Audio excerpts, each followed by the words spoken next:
ఇద్దరు ఫ్రెండ్స్ వచ్చారు. ఎంతమంది? ఇద్దరు. ఒకళ్ళు ఫ్రెండ్, ఇంకోళ్ళు బెస్ట్ ఫ్రెండ్. ఓకేనా? అయితే మీ ఇంటి ఫ్రిడ్జ్లో 5 కేక్ పీసెస్ ఉన్నాయి. ఎన్ని? 5. ఓకే. ఇప్పుడు మీ ఫ్రెండ్ కూడా ఇచ్చారు, మీ బెస్ట్ ఫ్రెండ్ కూడా ఇచ్చారు, మీరు ఒకటి తీసుకున్నారు. ఓకేనా? మొత్తం మీ దగ్గర ఎన్ని కేక్ పీసెస్ ఉన్నాయి? మా దగ్గర 2 ఉన్నాయి, 3 ఉన్నాయి. నో 2.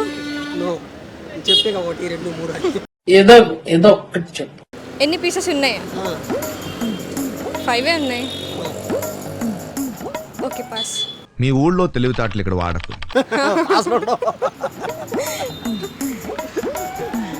చించండి, ఆలోచించండి.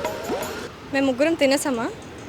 నాకేం ఇస్తున్నది ఏంటి మమ్మీ ఎవడీడు? మీరు ఇవ్వడం గురించి చెప్పే, తినడం గురించి చెప్పలేదు. ఇంకా ఎన్ని ఉంటాయి మరి? అదే నేను అడిగింది. నవ్వు ఆపుకుంటున్నావు కదరా? 5. నో 2. నో చెప్పి ఇంకోటి ఏమన్నా? ఏదో ఒకటి చెప్పు. 2. నో ఒక్కటే. ఎలా ఎలా నా దగ్గర ఒక్కటే ఉంది. బాగా ఎక్సైట్మెంట్ ఫీల్ అవుతుంది. Right answer. చెప్పావు, గంట చెప్పావు. నువ్వు వేసే యాశాలకి చేసే పళ్ళకైనా సంబంధం